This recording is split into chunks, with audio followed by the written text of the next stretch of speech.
All right, guys. Thank you so much for joining another episode of the 50/50 Project Podcast.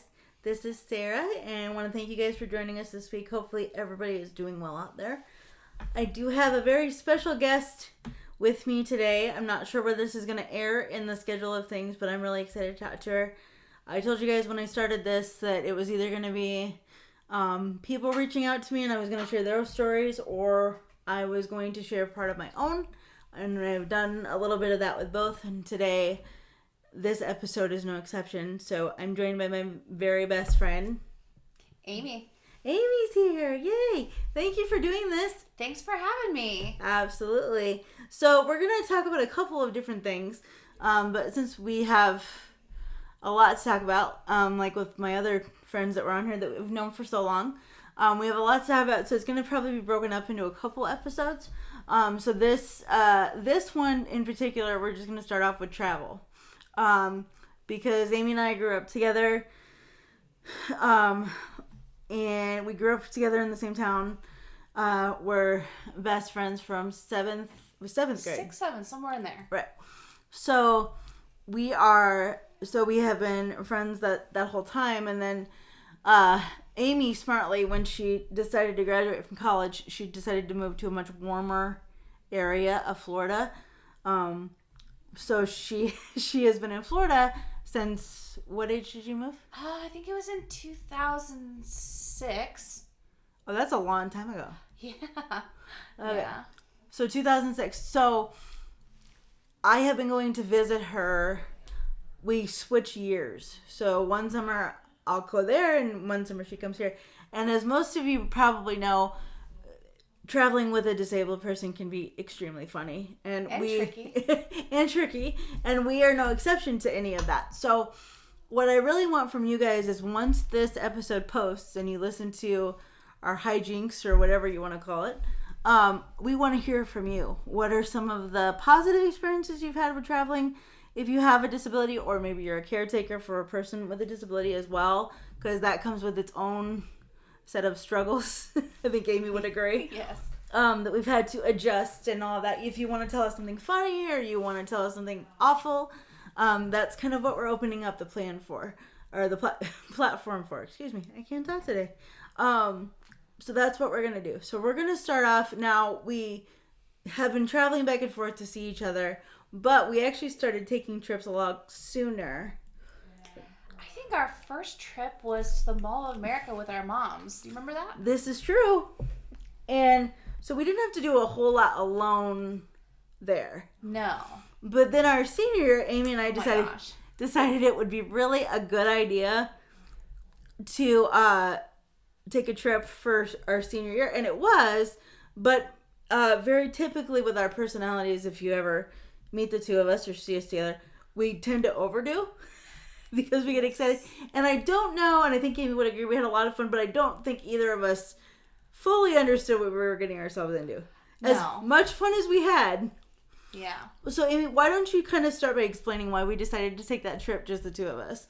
Because that didn't usually happen. There was usually a big group that would go. Yeah, I don't specifically remember why. I just know that we both wanted to do something fun and special for spring break, and I know a lot of other people had different plans, but we decided that we were just going to take a road trip. We did.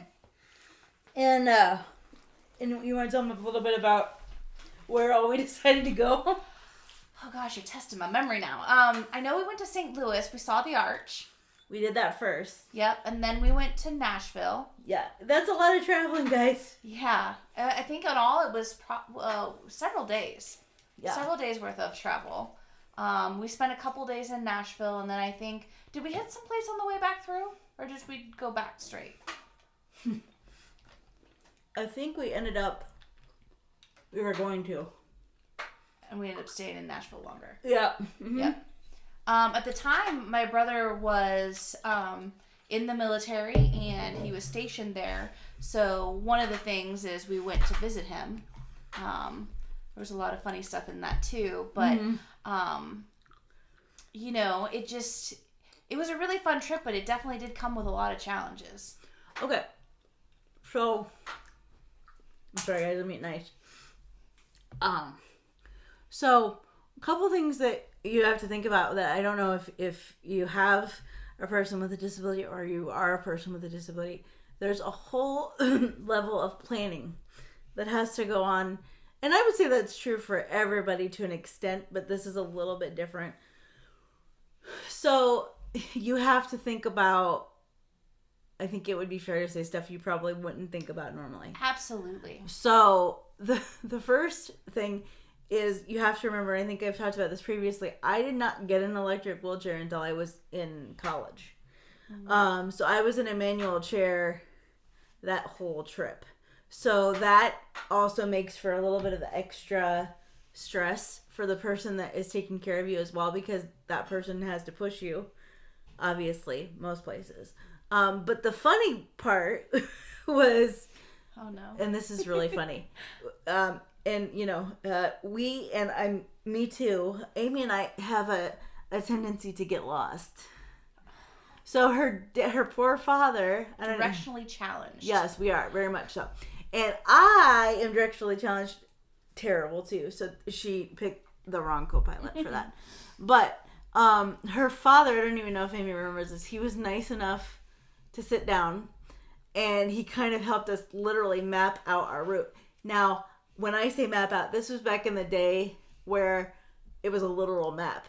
So for any of those that you don't know, no TomToms, no MapQuest. Yes, no TomToms, Google Maps, no Google Maps, nothing like that. And so basically, for all you youngsters out there, it's a piece of paper that shows all the routes, right? So he tried to mark. Well, he did. He had us sit down and we marked where we were gonna stop. Like, this is what you're looking for, blah blah blah. So we get on the road and we're thinking, oh, we've got it, we're good. And then we didn't get lost going in, but we underestimated the time, I think, and we got very hungry. Now, we love to eat. Yes. So Amy was starving, I was starving, and we got stuck, no joke, because it was on a week. This was in St. Louis too. Right. In rush hour, bumper to bumper, not going anywhere for what was it, an hour?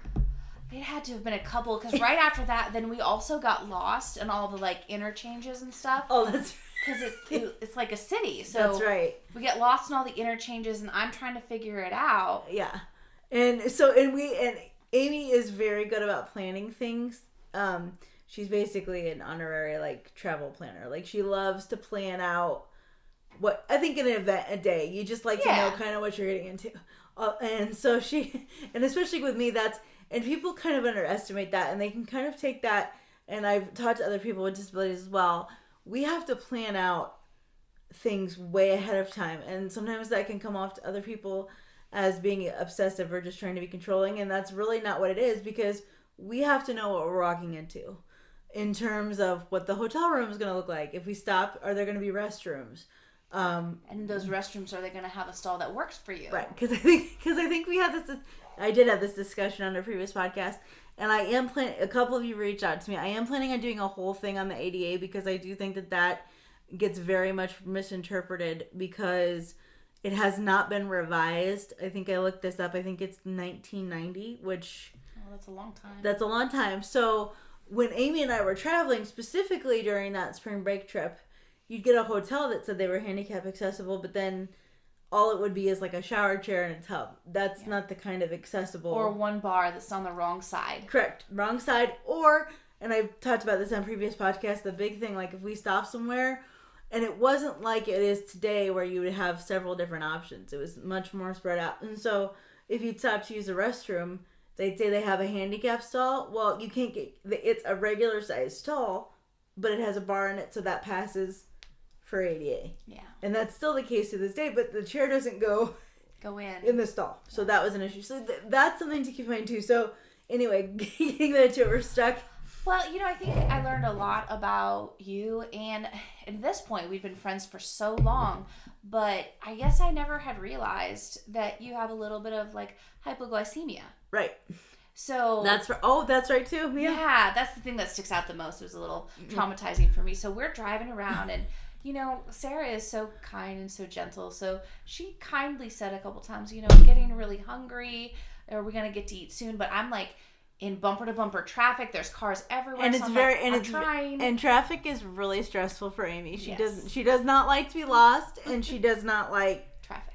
Yeah, that's a thing for you. You just Yeah. So I guess I wasn't probably listening just because, I figured, oh, well, it's probably not that big of a deal. Like, half an hour is not going to make that big a difference. So we finally find this hotel in St. Louis, and I'm like, all right, I'm going to go check us in. When we get into the room, we had packed a cooler of like chips and granola bars and lunch meats and breads and all this stuff. I'm like, I'll make us a big lunch. It'll be good. Mm-hmm.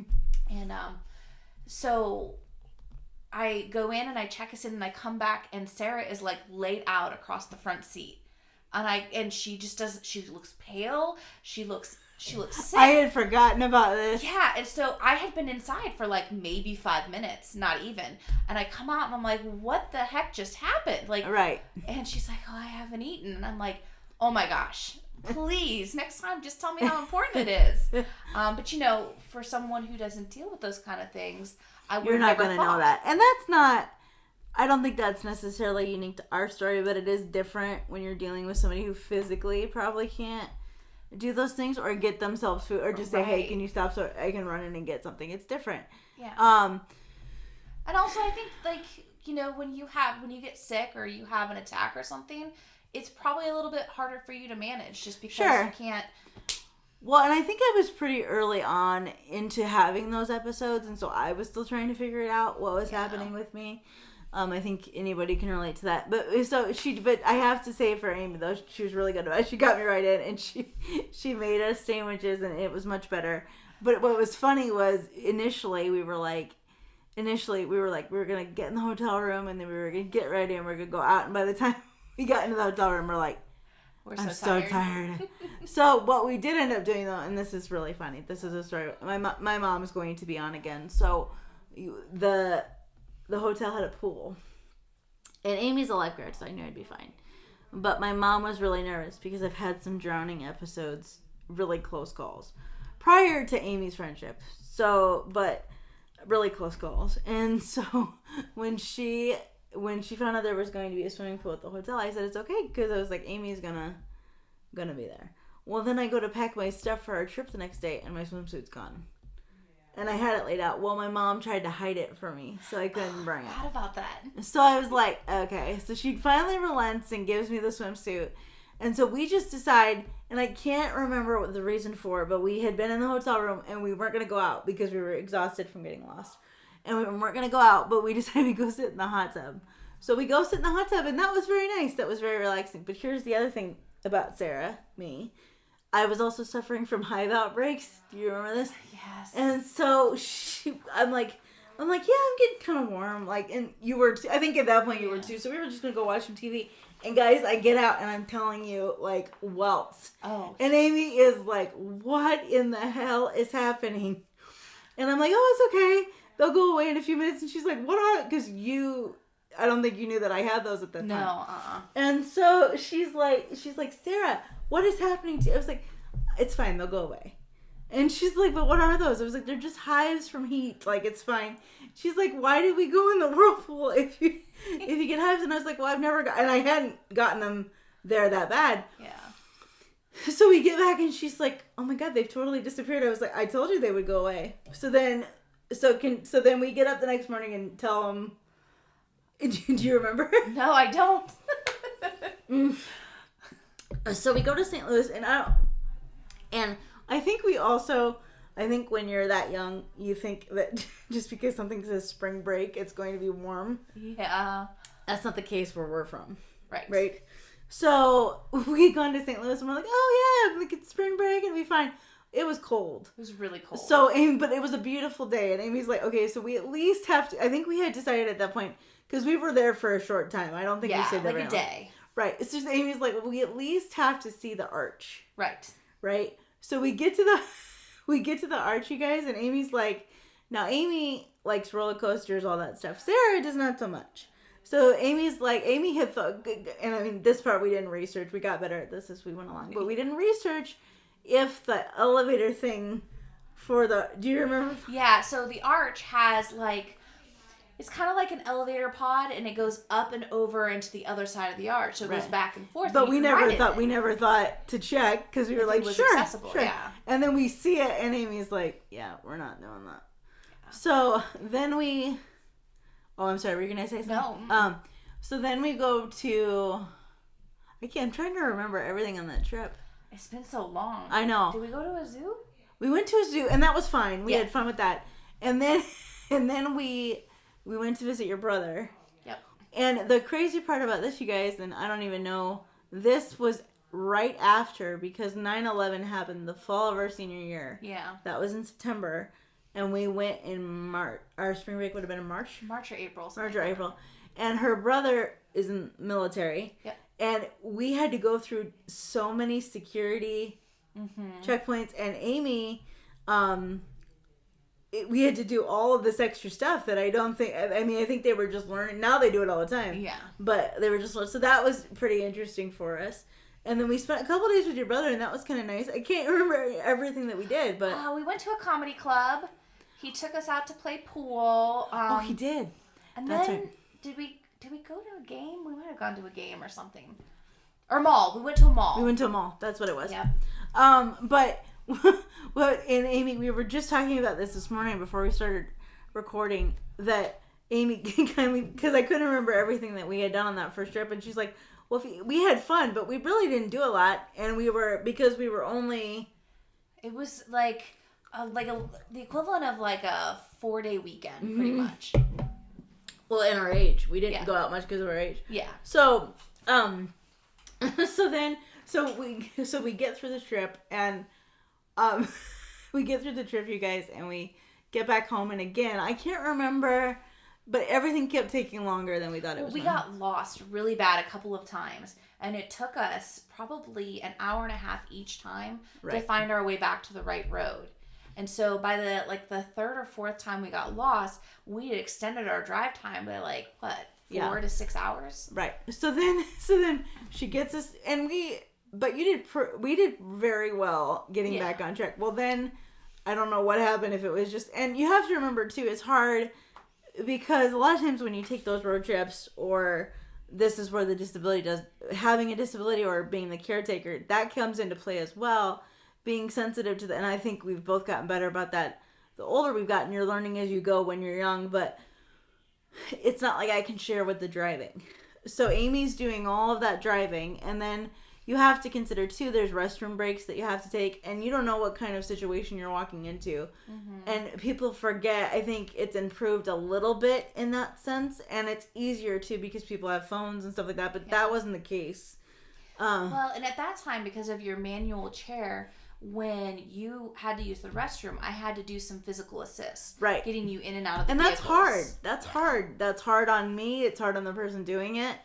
And those are all things, I think, that when I say, and that's something that we can kind of talk about in context too, that's something that when I say it just gets harder, that's something I think that people don't truly appreciate until they've experienced it or seen it, and everybody's a little bit different in how they can do that, and what their boundaries are. So that's part of it too, but what was really fun, so we finally make it, and we're both just exhausted.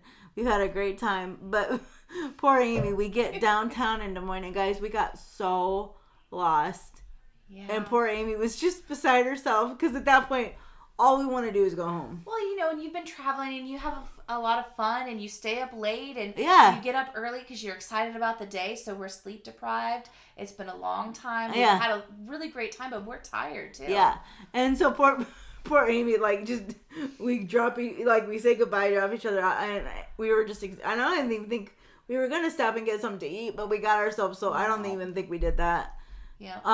But I dropped you on the curb and drove off. Pretty much. Yeah, and I didn't blame her. I was ready to get out of there too.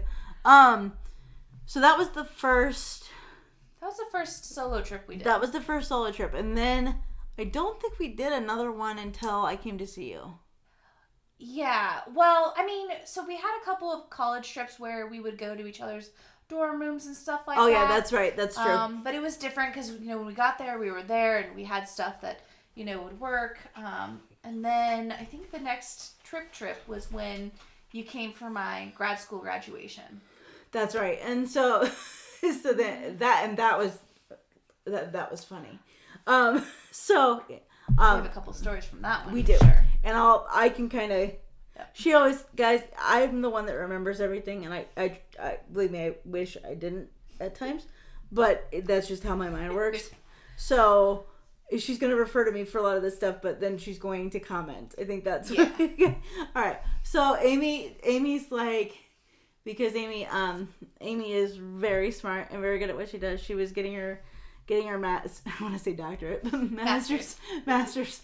And so she was like, and we had been trying to get me to Florida for a while. Yes. And it hadn't worked out. So you had been there, was that 4 years? 3 years. So she's like, I'm graduating on it was like June 20th or something like that. It was something. And she's hot. Like, and she tried to tell me, because I had never been to Florida. She's like, this humidity is going to be off the chain. And if anybody knows me, like, the one thing you'll always see me with is a can of Diet Coke. And at that point, Amy did too. That's pretty much all she drank. But she's like, I'm just telling, and I did. She's like, I'm just telling you, you're going to have to drink water while you're here. And I was like, well, Iowa's humid too. And she's like, not like this. So, I can take a drink. So her plan was, so at that point, my mom was going to take me to the airport. I was going to get on the plane, and then your parents came. I think they were even actually on the same flight as you. They were. were. Which was kind of nice. It was very nice. So Amy's like, so we had, I think, if I remember right, that was probably one of our longest trips, because I came in on a Wednesday, and I think, because your graduation was you stayed like a week and a half. I did, because we took, amazing. Right, we took then, because your graduation, and then that whole other week I stayed on. Yeah. So, but we get off the plane, you guys, and the humidity is just like walking into soup, and I'm like, oh my God, it is so hot here. Yeah. And so I was just not used to it at all. And so you met us at I think they took us out, your parents took us out to dinner or something. Yeah, we went to Bubba Gump's. Yeah. Excellent. Yeah. And we had a hotel on the beach. Yes. So I was like, I'm like, oh my God, it's so hot here. And you're like, I tried to tell you. Yeah. So I was like, where's the ice water? So then, but then we stayed overnight in a hotel, which was fine. But then we had to travel to get to your graduation. Yeah, and it was probably about 4.5 hours away. Right.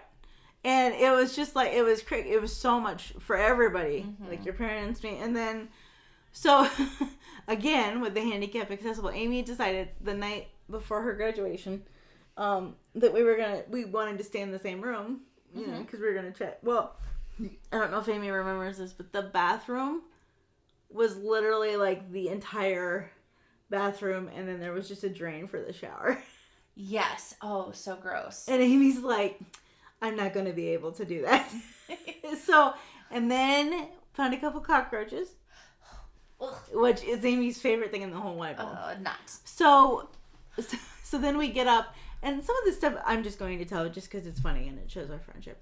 So, well, first of all, we should talk about the night that we stayed at the hotel on the beach when we first got in, before we even went. That's one of my favorite stories. So, Amy, you tell this one because it's yours. So, we decided to go down to the beach. And because Sarah had never seen the ocean before, never been in the ocean. So, I'm like, well, we have to. So, obviously, sand is not so compatible with wheelchairs. Right. You know, so my dad took one side and I took the other. And we basically pulled her down the sand. And we pulled her into the water. And that was really great. And we had a couple dogs with us, my brother's dogs. And Sarah was really having a good time. She was enjoying, you know, the waves were coming in. They were splashing her. She just thought it was great. Well, I turned for a second. And when I turned back, Sarah was gone.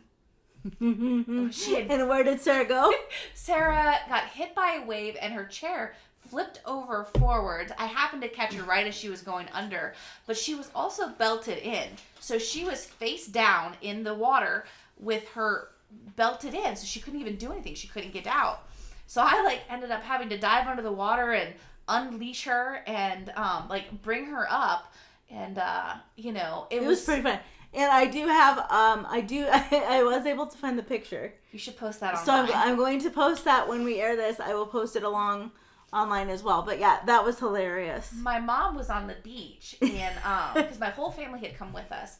And it just so happened that at the exact moment that Sarah went flying forward, she snapped a photo. So we have a photo of Sarah, like, arms stretched out. It was funny. Flying forward, about to take a dive into the water. And thank God, I don't know if you remember this, but you were wearing one of your old lifeguard swimsuits. I was. Because it got caught. And the reason that I say that is because, you know, swimsuits can be really expensive.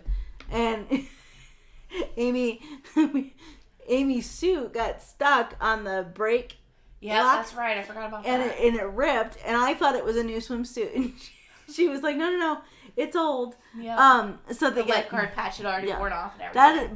But then the other thing is too is like, and understandably so, Amy was like, "We have to be on time for this graduation," and good news for her. And that's the other thing I wanted to bring up too. That's another reason that things have to be planned out, because for other people, you can be ready in 15, 20, if need be. Right. For me, even if it's just a matter of throwing something on, that can take a while. Yeah. So it was funny because Amy was like, I don't care. So the first day we got in, and the second day we weren't leaving right away. We stayed a day and then... We took a tour that day. Right. And she was... And so then the next day, but she was like, we need to be out of here to be... And then... And she was telling us the graduation was at the certain time, and she was very smart. She lied to everybody and told them it was a different time. I did. We would get there. My family is famous for being late for everything. But the reason that I'm prefacing that is because the morning that it didn't matter, it ended up taking me, because of the heat and everything, it ended up taking me like 2 hours to get ready. And Amy's like, it was really funny. Amy's like, we traveled to the place where you were graduating. And she's like, are you sure you don't want to take your shower tonight before we go to bed? And I said, well, yeah, it'd probably be a good idea. And I said, what made you think of that? And you're like, well, I would hate for you to get left here. Because she was not going to be late for this graduation, which was... I wasn't going to miss it. No, she'd worked hard for this, guys. It was big. So and I was like, that's fine. And I was ready. So we go to the graduation, and Amy has a really pretty dress on, and I hope and I can edit it out if you don't want to. But Amy is very particular about her hair. Oh my gosh! And her hair, she's got a lot of hair. So and her hair gets very. So I have naturally curly hair, and with the humidity, my hair grows. Right, and so obviously, like everybody else, she wanted to have nice pictures. Yep. the day of her graduation. So she goes out and she's in this pretty dress, and we get there, and like everybody was on. That was probably the one day everybody was on time. Mm-hmm. Everybody's early. Well, we get there and they're not letting people in at all. Yeah. And so Amy's like, and you had wanted to wait in the car, I think. Yeah, is what you wanted. I did, because there was air in there. Right. So here's Amy improvising, as she always does, because she doesn't want her hair to go crazy. She starts pulling her hair away from... Do you remember doing that? Pulling it up off my neck. Yep. She's pulling it off all of her neck, and she's standing there and she's holding it, and she's trying to call her dad to tell him you were going to go back to the car and sit until they open the doors. But you ended up being happy with it. The pictures are nice. Yeah. So we did that. We did Amy's graduation, and then we did a couple other things. So after the graduation, we traveled back, and my parents and grandparents flew back to Iowa. Right. And you stayed with me in my apartment. Right. You know, I think you've mentioned on here before, but as you get older, sometimes mobility declines. So at that time, you were still super mobile, and you know, it wasn't an issue. You could stay in my apartment, and we went to SeaWorld. We did. Yeah. Yes, we did. I think you got splashed by a walrus. I did get splashed by a walrus, but this is really funny too. So, Amy had, because it was my birthday. It was your 26th. It was my 26th birthday when I was there, and she, and I didn't know this, but she had gotten me, I don't know if you remember this, she had gotten me a cake, you guys, and she didn't want to bring it in where I could see it because you knew I was going to take a shower, but I was hungry. And normally Amy is very good about knowing when I'm hungry I need to eat something, right? But she was acting so weird. Well, come to find out, because it was almost like you wanted me to just go take my shower, and I couldn't figure out. Well, the cake was in your car, and it was 1,000 degrees outside, and you're like, just go. It's going to melt. So the next morning when she gave me the cake, I was like, oh. Do you remember, too, I woke up really early and decorated the whole apartment? Yes. So when you came out from sleeping, right, there was, like, streamers and banners everywhere. It was so great. It was. It was the best. And then you had to... And then... here's another hazard of what you get into when you're in a wheelchair and you have a manual chair. Especially, I do it with an electric chair all the time, too. But Amy had gone in to take a shower... And my pajama pants, you guys, because I'm so short, everything's big. So my pajama pants were like hanging over. Well, they got caught in the wheel. Yes. And I don't mean just caught like... Well, you rolled over them and you didn't realize that you had, so you kept going, and they got wrapped several times around your wheel. So and I can tend to overreact. So I did try to be calm because I didn't want to scare you. So I was like my pants are literally like stuck. I think I ended up having to take them off of you. You did. And so we were like, so I come out and I was like, this is what I do. I'm like, Amy, you think you could come here for just a second? So she's like, yeah, just let me put my robe on. And so she puts her robe on and comes out and she just stands there and stares at it, you guys. And she's like, well, I don't even know how you did that. Yep. And so needless to say, I don't think the pajama pants survived the trip because I think they were so like... You know well, they got grease stains on them. But you know what's really funny about you? You always try to... calmly say, hey, can you come here a minute? But every time you say that, it naturally freaks me out because I know something's happened. Right. But I'm just trying to get to... Yeah. So we did that, and then there was one other one, because people were talking about... A couple people wrote in asking about falls, and God knows I have plenty of stories about those. So, but I don't know if Amy remembers the one. So one of the things that we did... There's been so many. Right. So one of the things that we did that week while I was there...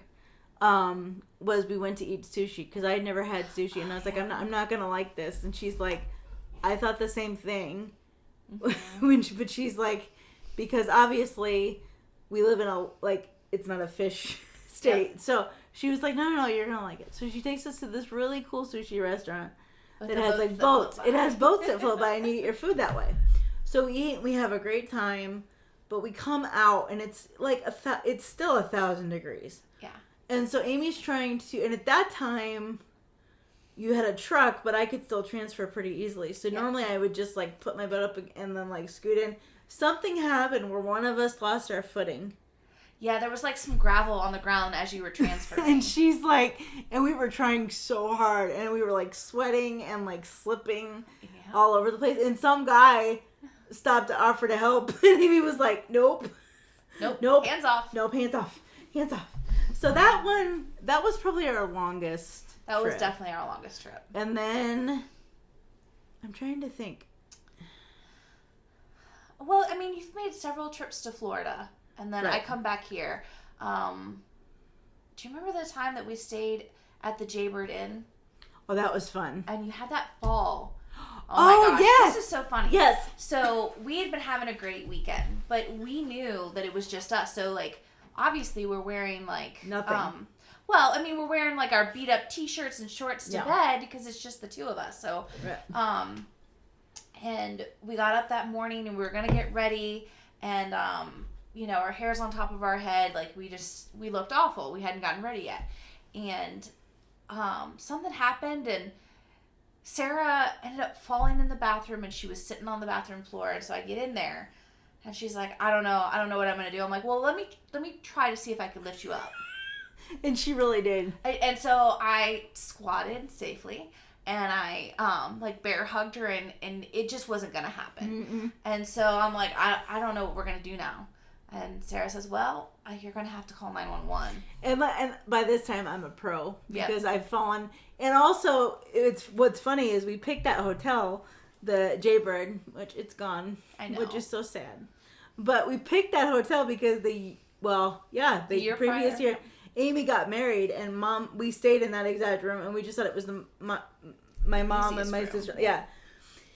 And Amy was like, well, I didn't really get to enjoy it because that's where everybody stayed. Yeah. But you didn't, Yeah, so I didn't stay there. We stayed at a different hotel. So we were really enjoying our time there, and it was a really nice hotel. We had a lot of fun. Yep. But so then we end up calling and then you tell them what happened. So we called the ambulance, and since we were wearing our holiest pajamas and we had our hair on top of our heads, of course, like 7 of the most gorgeous firefighter men come into the bedroom, and I'm like, oh my gosh. And, and it wasn't just her. I look like crap too. I mean, I've like got... Yep. Yeah. So they pick Sarah up off the floor. I think she enjoyed it a little bit, if I'm being honest. Oh, absolutely. And, so it was kind of funny, but, I'm like, after they left, I looked at her, I said, of course they were gorgeous. Yes, of course they were. Of course they were gorgeous. And it was just really funny. That was funny. You're right. Well, and then what also happened on that trip that is really funny is, again, Amy and I I think we've gotten better, but we do tend to kind of overshoot. And so for some reason, and again, did I take my electric chair that time or no? No, you were still in your manual. Right. So then that's what we did didn't we go to Disney? Well, there was one year we went to Disney and one year we went to Universal. I think you're thinking of the year we went to Universal. I think that's what it was. But but going back, sorry guys, we get off topic here.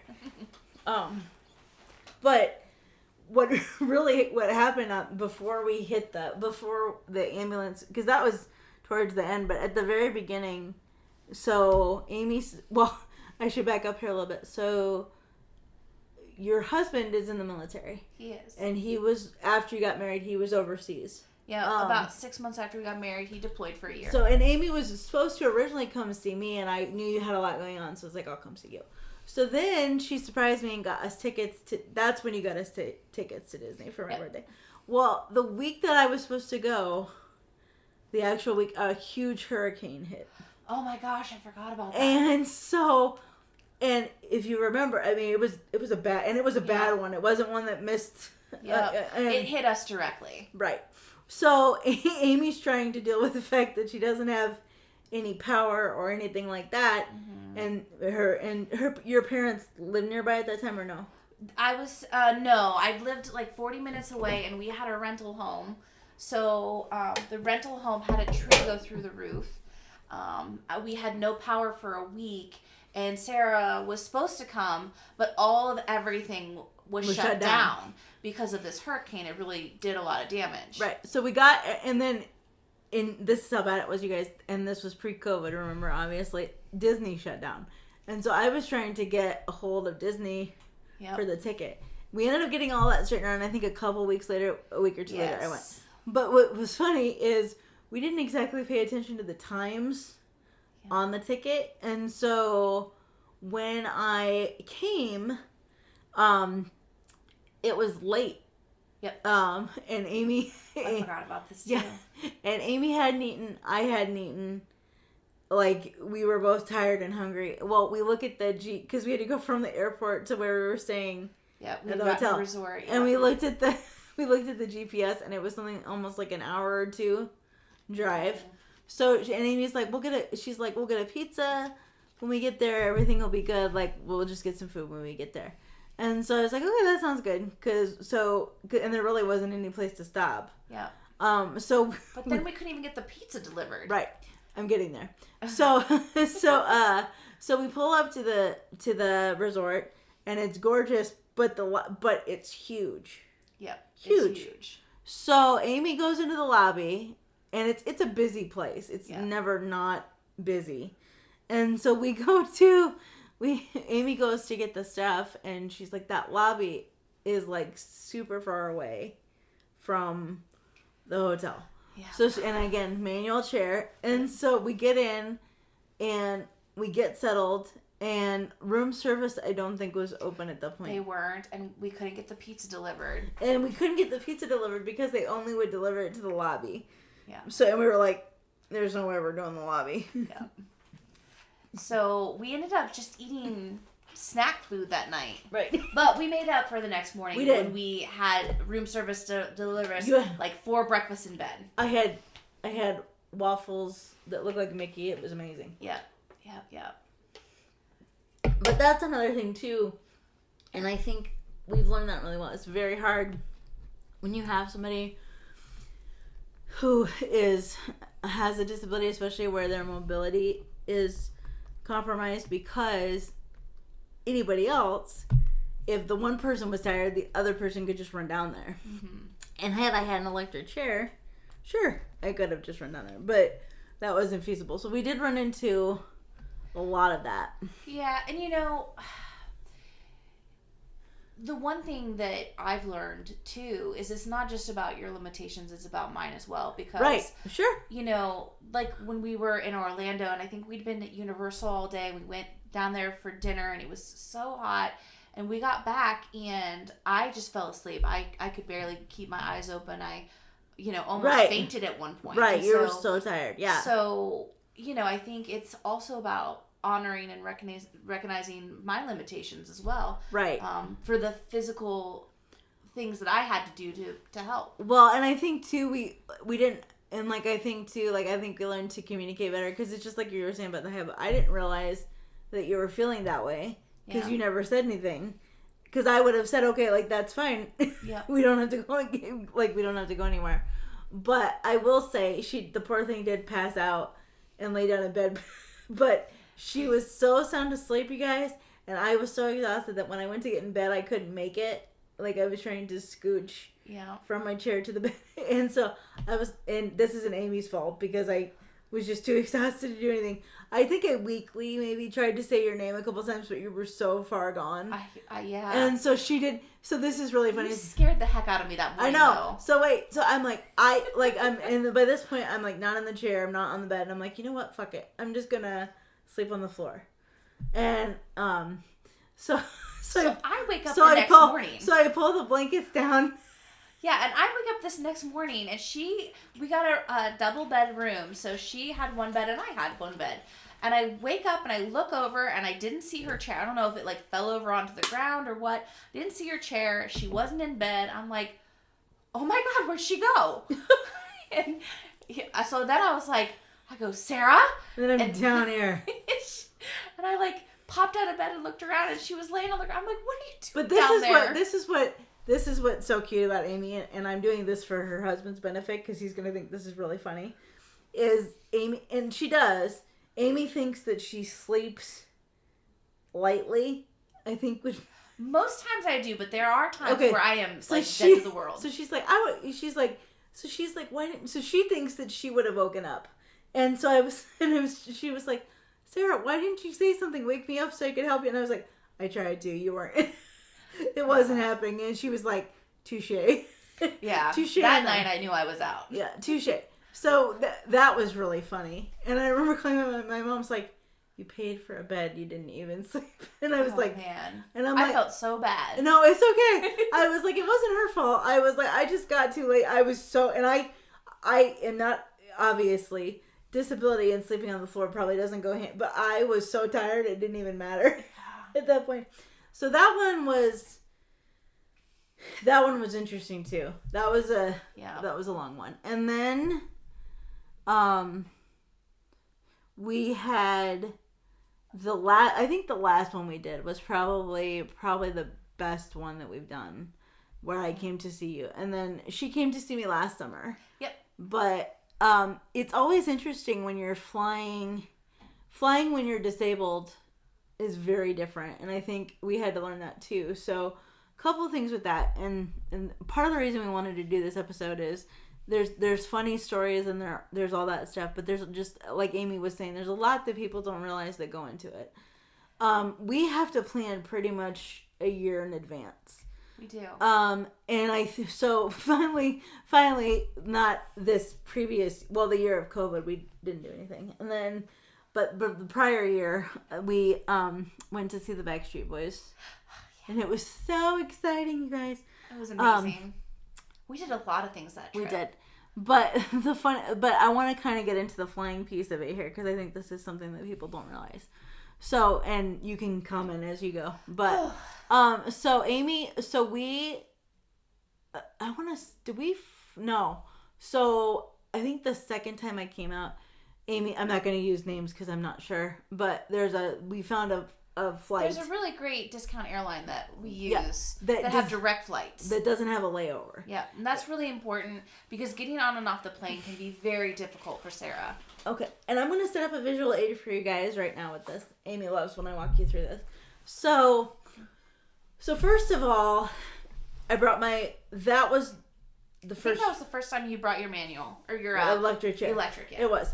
And so we were just going to stay in one solid place.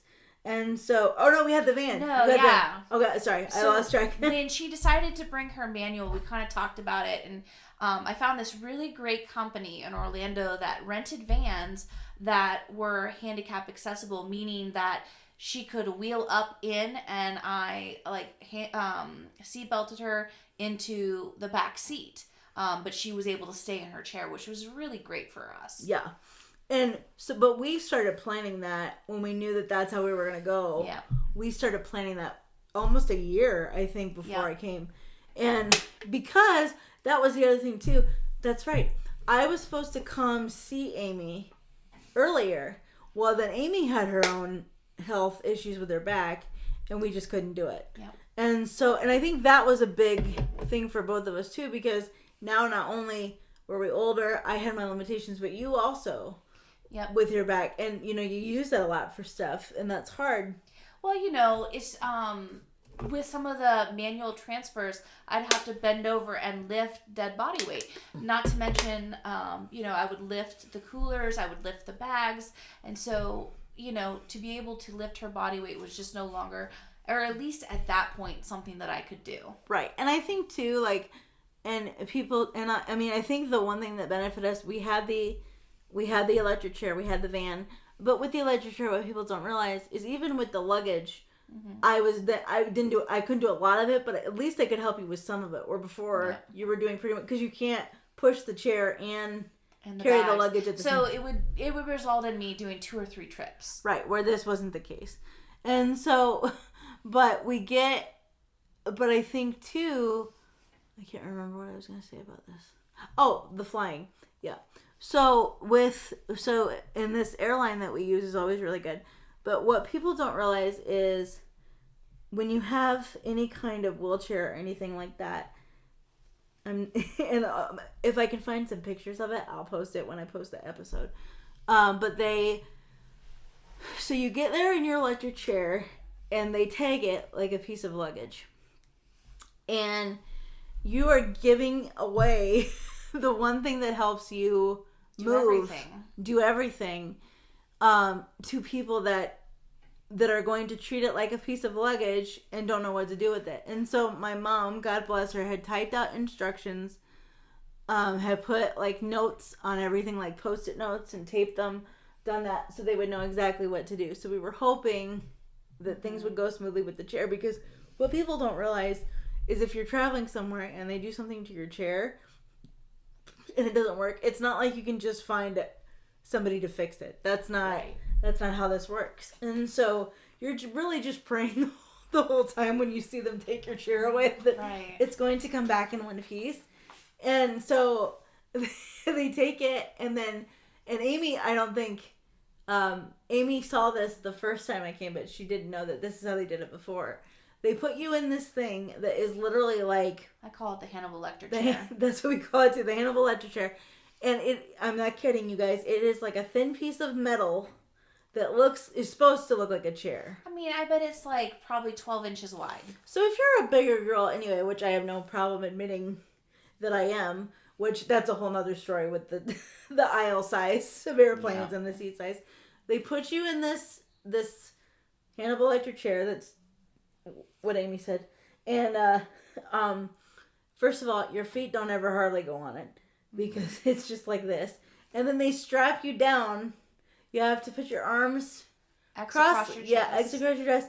And then they strap you into it, and they pull you backwards onto the flight, and they squeeze you through the aisle, and they're just pulling. And these are people that are not trained. They don't understand. Right. They're not trained specifically for it. Again, that's not that's not that necessarily the airlines person's fault. But that does beg a different conversation.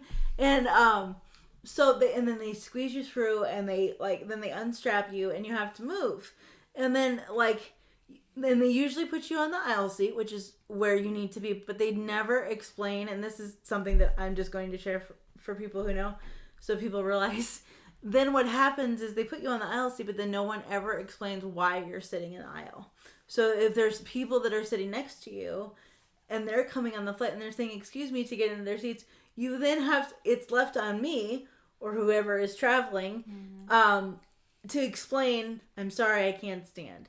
So instead of giving that heads up, and then in a discreet way, right, as other people are passing by and getting frustrated that it takes more time. And the other thing is, when you board or deboard a plane, everybody starts to get up and starts to get their luggage and all of that stuff. And several times, it's come to the point where Amy's been there waiting for me at the airport, and because what they do is they load everybody that has any kind of and I don't even mean just me, anybody that has any kind of disability, they load them all first, and then what happens is, which that part makes sense, sure, but then what happens is you have to wait for everybody else to get off before you can even move. And very rarely they say that there's going to be somebody down there, right, to help you right away, but very often there isn't. Right. So Amy has to wait, and Amy has to make sure, hey, and a lot of times, and here's the other bad part about that: you miss your luggage if you're too late. And there were a couple of times where I had a big ass suitcase. Yep. That Amy was looking for, and she's like, "What does it look like?" Yeah. And there were a couple times we almost missed it. I think they almost. Well, I think we had to go to a customer service at one point and get one. So that's something to keep in mind too. You have to and that's something for other passengers, things like that. If somebody isn't moving, there might be a good reason for it. And I would like to say, I think we've talked about this before. I really would hope that some adjustments are made with those airlines, because I don't think they're particularly safe. And we ran into a situation. So the last trip was amazing. A few situations. Yes. And this is another thing too. So the last trip we ran into a problem where we had a great week. Everything was clipping along. And then I have a knack for coming or planning. There was a hurricane that was a-coming. Yep. And it's very hard and we did, we kept the schedule. We didn't change. But the decision had to be made that you would leave a day early, which meant we booked a plane ticket on an airline we were less familiar with, so that she could get out of the way before the hurricane come. Because having an electric chair, if there's no power, eventually her chair would be rendered useless. Right. And this is a lot, and I want to be really honest about this, because I think it's important, because I promised you guys if you were going to come on here and you were going to talk about your story, I would talk about mine. Anything that has to do with weather or anything like that, for some reason, that is my biggest anxiety. And it's something that I'm working on to get a little bit better, but that's where a lot of that having to have everything planned is very difficult, because obviously there's nothing we can do until it comes, right? And so Amy was being so nice, because she knew I was upset. And part of that too is, and Amy understood this, I knew the idea of losing power, for 3 or 4 days, for other people is fine. For me, that's not going to work. Right. So she was really understanding about the whole thing. And she's like, we'll get you out. And Amy was saying too, she's like, you really had to wait, because you don't know what those hurricanes are going to do until it gets closer. Right. So Amy, bless her, she and her husband both, they're trying to plan these flights. Well, this means, because I think the one I had got canceled, and they wanted me to rebook. I know. I think it later got canceled, but we had already had you a flight booked ahead. Because you had already had that discussion. Because the hurricane was scheduled to hit the day that you were leaving. That's right. It ended up not hitting till the day after, but obviously we didn't know at that time, so we had to get you out of there. And you didn't know, and you weren't sure if it was going to be as bad as the last one. Right. But we did wait, and we did everything. We still had a really good time. Yes. So that was just good. added a little stress that we were planning this exodus. Yes. In the meantime. So Amy, like my own mother, does a really good job, and I wish I could say the airline, but I'm not going to, because I don't have money if I get sued. So she called, and this is another thing, guys. Like, this is another part of it, and I'm really interested to hear your stories as well. I'm sure this is a dime a dozen, but she calls and she asks, like, there's going to be a layover. She can't get stuck in the airport. Can you please make sure that there's somebody there to get her off the plane that's going to get her to, and Amy's asking very specific questions. I need somebody to meet her at the gate. I need somebody to walk her, because I went to North Carolina, I believe, and then to Iowa. Yeah, your layover was in North Carolina, which isn't a huge airport, but still. But thank God I had my electric chair. I don't know what. So,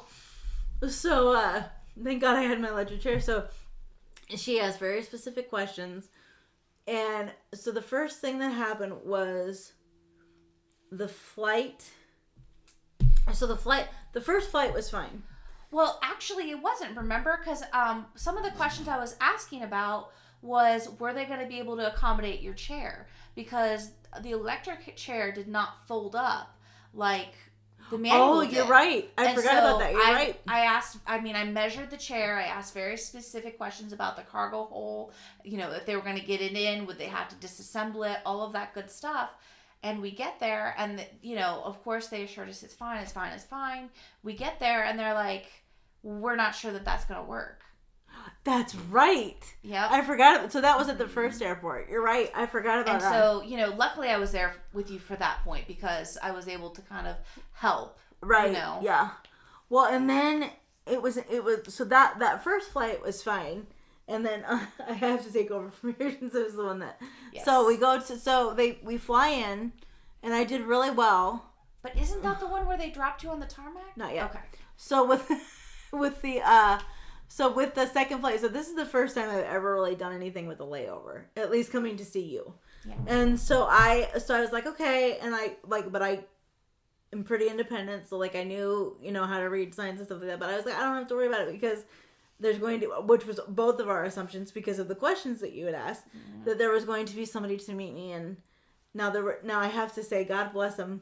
There were two really wonderful girls. They did get me off the plane. They did a really good job. But then they left me, and I was like, I don't know where I'm going at all. So I have to go. I go get my luggage, or I go, start walking, and I'm like, oh my gosh. Well, look, I just, I had plenty of time, so that was helpful.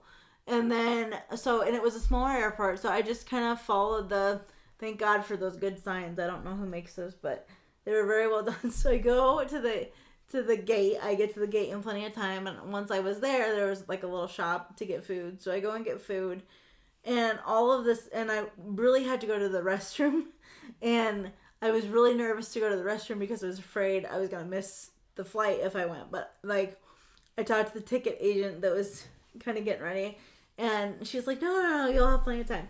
Well, then I go to the bathroom. Well, unbeknownst to me, while I was in the bathroom, they changed the gate that the flight came to. So now I'm starting to panic because it's getting close. And, so I go to the correct gate. They've changed it. And then I was doing something, and then they changed it again back to the old one. So I have to go. So I go back to the old one. Well, in the meantime that I'm going back to, so I'm sitting there and I'm waiting for my flight. and the flight is late. But there's another flight that has been waiting since, and I'm not kidding, and these poor people, because it was late, it was like 7 o'clock at this time, and their flight was not coming in at all, and they'd been waiting since like 1:00. So they're fighting with those people. I'm just trying to make sure that I stay put, so I know to get on the right flight. So whatever, all of that passes. We finally go to board, and we go to board, and then so they're like, okay, and I didn't know this, but apparently there's a situation where you board the plane outside. That happens with some smaller planes, right? Yeah. So first I get up there, and they were like, and this is always a thing. They're like, oh, can you transfer out of your chair? Well, of course, no, I can't. So and so no, I can't, and I need an assist. So they have to call for the assist. That takes time. And you guys, and I'm sharing this because I want people to, as hard as it is for me and as embarrassing as it can be, I think it's really important that people know that this goes on. So they get me out, and they take me outside, and they're the people, they get the lift assist chair. Well, they go to transfer me from the wheelchair to the Hannibal Lecter chair to take me onto the plane. And by now, they've gone ahead and they've boarded everybody else because we had to wait for somebody. Now, the reason that that's significant is because now you have to contend with, there's all these people and all of their things, right, that are already sitting in the plane, but they can also see what's going on outside. So I'm trying, and I can tell by looking at it was two gentlemen that they weren't going to be able to do it because, like you said, it's dead weight. There's not a lot of muscle, and I had said to them, as much as you try, there's just some times where you can't help. Right, and I was like, it's not like I'm not going to be able to help you at all, and so they go to lift me into the chair, and I fall. And well, they dropped you. Yeah, they dropped me, and I mean hard, no joke. And so by now I'm upset because I know everybody's seen it, and all I want to do is get home. And so they pick me up, and they put me back in, and they go to take me through the aisle. And anybody who travels on planes, we were just talking about this, it's like the seats and the aisles just get smaller and smaller. And they got me stuck because it's a chair that is just, there's nothing to it. They get me stuck, and the one of the people that's helping me says, with everybody on the plane and everybody's already looking, he says, I don't know if we're going to be able to fit her on this flight. And what he meant by that was like, I don't know if she's going to be able to fit through the aisle or fit on the seat. Now, I am hefty. You have curves. Yes, I'm. Yes, and so, but I know that is not the problem. They just don't know how to do it. And so, before I can even get it out, and this is so funny. This angel, I don't know who she was. I didn't talk to her the rest of the flight. I just said thank you. She was like, that's ridiculous. She's like, you're getting on this plane. She paid for it because she had seen me. Everybody had seen me fall. So they finally get me. So they get me in there, and I've never been so happy to be home. But this begs, I think, a larger issue with airplanes. It's not. There needs to be training for transfers. And possibly different seating up front for accessibility's sake. Right. Maybe like some of the planes could have removable seats so that you could actually buckle in the wheelchair instead of having to transfer back and forth.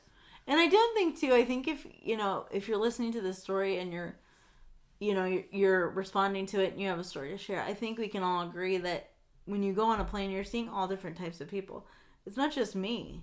There's plenty of people that can, and I think what I think is interesting is it's the same as, designers having plus size clothes. You would stand to be more successful there's a lot of people like me that are independent that want to travel, or their family members want to fly them out, and they don't do it because of these things that we've just talked about, because it's a lot. But I think if airlines, especially airlines, since this is about travel, if they take a moment to consider the clientele that they don't have because of these adaptations they're not making, then you would have, it could potentially be very lucrative. You know, the thing that's always gotten me, though, Sarah, is that some of the things that they do are a little dehumanizing. Right. So they're strapping you to this board and they're grabbing you and they're moving your clothing and they're moving you in front of other people, and people can see parts of you that, you know, like your shirt's coming up and, right. and you're being touched in places, and it's always really bothered me. It feels very barbaric. Yeah. And I think too, another thing that Amy kind of got a first glimpse of that she wasn't all that comfortable with was the security checkpoints. Yeah. Because they literally will, because you're sitting down. I mean, they would take their hands and shove them underneath her backside. And, you know, when you're sitting down, when you shove your hands like that, there's a good chance that they could touch your privates, and that's not okay. Right. So there just needs to be, and that's part of the reason that we wanted to do this, there needs to be a bigger conversation around travel in general for people with disabilities, because I don't think it's a far stretch to say there's a lot of more people like me out there, as I was just saying. You know, and I even had a situation too where for work I had to take a trip, and the airline the first thing that happened was they put, I'm trying to figure out how to word this. So if you have an electric wheelchair, I'm going to have to post pictures so people can get this. And I'm talking with my hands, but nobody can see me. But there's a base to the electric wheelchair, and then there's a top part. It comes in two pieces, right? Now, you can say to people, now what they'll do is they'll ask you, and they did ask you that one time too. They said, when I go to see Amy, they'll say, does the wheelchair come apart? The easiest thing to do is to lie and say no. But because you don't, because like what if one piece... They could lose it. Or they could put it on. Or break it. Right. So I always just say no, but that doesn't stop them from trying. So not when I went to visit Amy, but the reason that I'm bringing this up again is because this is another example. When I went with my coworkers to go to Arizona, we went on the first flight. That was fine. No issue. But we had to do a layover. And there was no other way for us to do it. And so when they did the layover, they'll bring you your chair so you could take your chair to the other gate. Well, when I go to get out, I went to get in my chair. The base is facing forward and the chair part is facing sideways. Mm-hmm. So they've taken it apart and they've put it on so you'd be moving this way, but you'd be sitting sideways. Oh, jeez. And I'm like, it's backwards. Or like, it's sideways. And I was like, I need you to fix it. And I'm like, and now I'm thinking to myself, this would be an easy fix. While still strapped in the handle electric chair. Right. So to myself, I'm thinking, this is an easy fix, right? And I was like, all you have to do, and I'm trying to explain to them, all you have to do is take it and turn it. That's it. The way that you put it together, just put the season. Correct. So I was like, I don't even know if Amy knows this whole story. I don't. So and my boss and the other supervisor that I was traveling with are looking at me like, can we do something? And there's nothing they can do. You know, they're trying to, and then so they said like, we can just move. And they're like, no. Well, this is an airline who, and I'm not going to name names again, but they had been in trouble a couple times in previous years. And so instead of fixing it, which is what I would have preferred, they're too afraid to touch anything. So they call their customer care service representative. And she comes out and she's like, I understand there's a problem with the chair. And I said, well, yeah, it was like, it's on sideways. Like, I just need them to change it. And then we can get out of your hair. And she's like, I'm sorry, I don't know what you mean by sideways. And I was like, okay, so the chair's going the opposite direction of the base. So the base is going straight and my seat is sideways. I just need the seat to go straight. And I wasn't even, now I'm very good at being a smart ass, guys, but I really wasn't. I was not being a smart ass this time. And she didn't get it. And so finally I had to be like, let me sit in it and show you. That's what I had to do. So they transferred me to it. And I was like, do you see? And she's like, oh. Like, finally, after like 3 minutes, and my boss and the girl I'm with, they're trying to explain it's sideways, just turn it around. And so they're trying to help. I'm doing my thing. And finally, I'm like, just put me in it so I can show you. So they put me in it, and I'm like, see how this works? And she's like, oh, after like 5 minutes, no joke, she's like, oh, I see, it just needs to be rotated. And I'm like, yes, that's what we need. So they get that rotated, they get that done, and then we take the flight, we take the work trip, we're gone for like, I don't know, I think it was like a week and a half that I was on a work trip. And we go back, and that was even worse, believe it or not, because, no joke, and I don't know how this happened, other than the pilot, it is the same exact crew on the layover that it was the first time. Yeah. First flight goes fine. I don't think have I ever told you about this? No. So and when I say the exact same crew, I mean the same people that the handle electric chair, the whole thing. So because it was these two, and it was two guys that looked like they had no business did not look like they had any business lifting. I was very concerned, and my boss and my coworker are already off the plane at this point, so they can't help me. So my boss is like texting me, and she's like, tell us if we need to tell them something out here. And I was like, so I texted them and I said, I really don't want these guys. Like, I don't feel like they, I'm afraid, because I had to go, it was another layover to get on the other plane.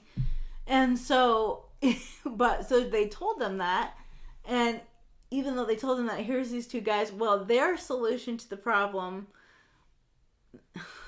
this is really embarrassing, their solution to the problem, instead of getting my chair because they didn't want to put it on sideways, was just to leave me in the Hannibal Ledger chair and take me the entire length of the airport to the other flight. So I'm in the,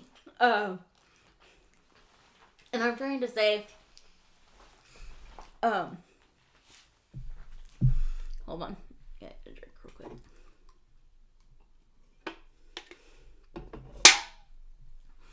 So I'm in the chair, and there, like Amy said, it's not for seating at all. No. So I'm terrified. I'm strapped in. My arms are strapped in. Oh, and they strapped on your legs too. I think is there like 3 straps? There's two. I think there might be 3. There's one over your legs, one over your midsection, and one over your shoulders. And you have to keep your arms in because your arms will get taken. So they push me. And it's not the most stable looking thing. And my boss... It's basically like an adapted dolly. Right. And my boss is literally like, guys, like, I don't think that's safe for her. Like, and so, but they're not doing anything. And by now I'm just upset because all I want to do is go home.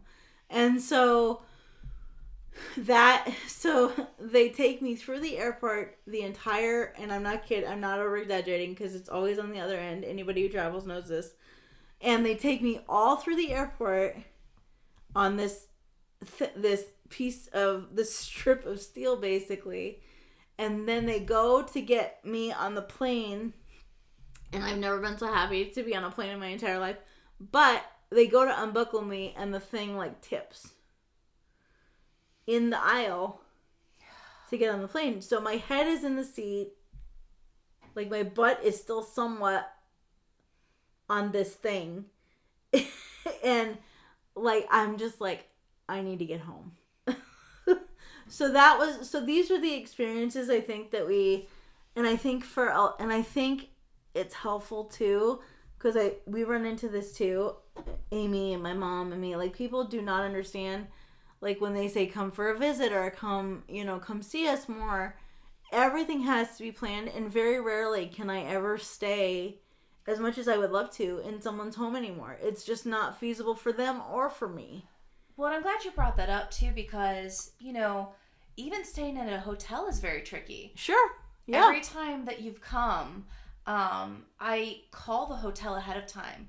And again, have to ask them very specific questions because, you'll say, is it handicap accessible? But that means there's a bar in the bathroom and that's it. So, I have to ask them about the heights of the beds and whether the tub has a seat and whether the tub has, it's an open tub or if it's a sided tub and, all of these things. And sometimes if I'm able, I'll even go in and make them show me the room to make sure that it's the right kind.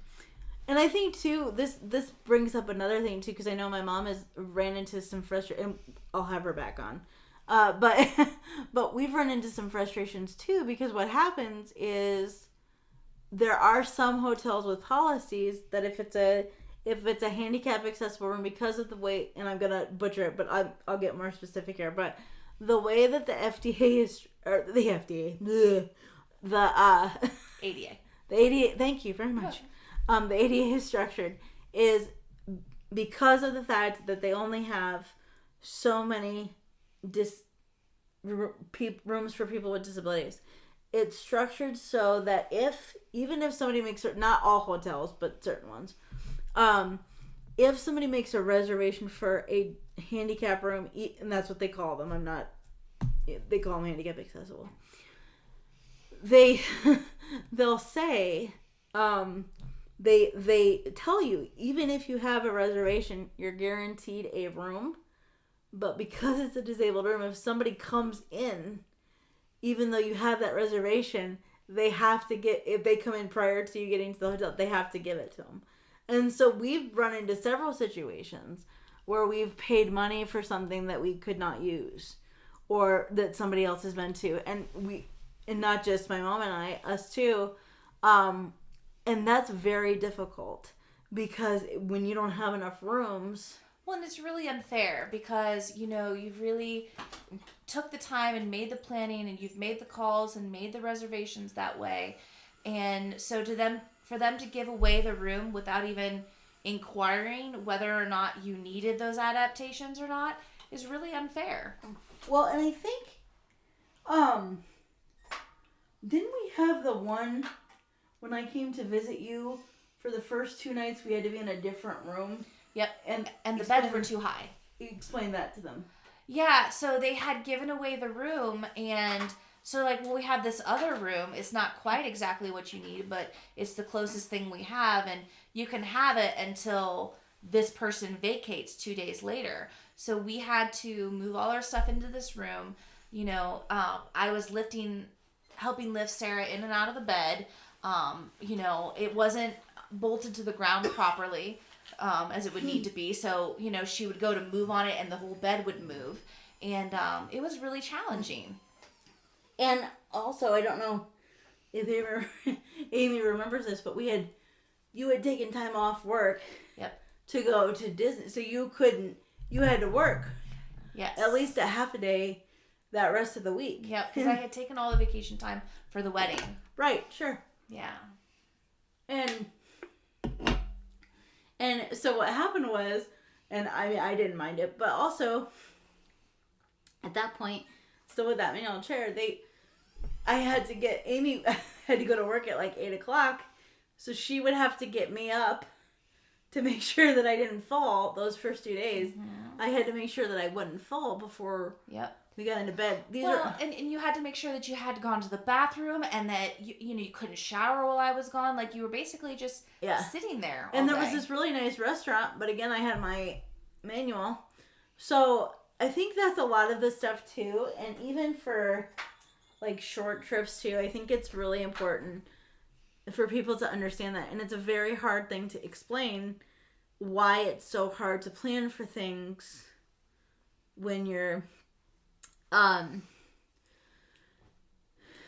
why it's hard to plan things when you're in this situation. And it's not just me, it's the people that do it too. And as independent as I am, there's just some things that like Amy said, I just can't do. And as we get older, a lot of that gets harder.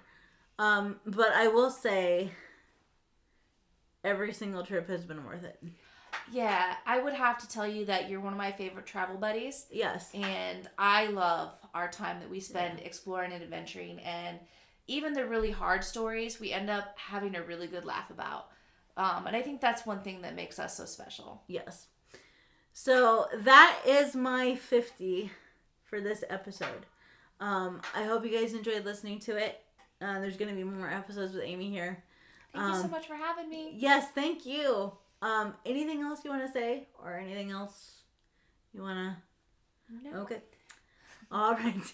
All right, guys. Well, that is my 50. When I post this travel stories, I want to hear your travel stories. Good, bad, everything in between. Please share. But hopefully we gave you a little insight into that and gave you a couple laughs and also maybe gave you guys something to think about. So appreciate you joining us. You guys take care. Say bye, Amy. Bye.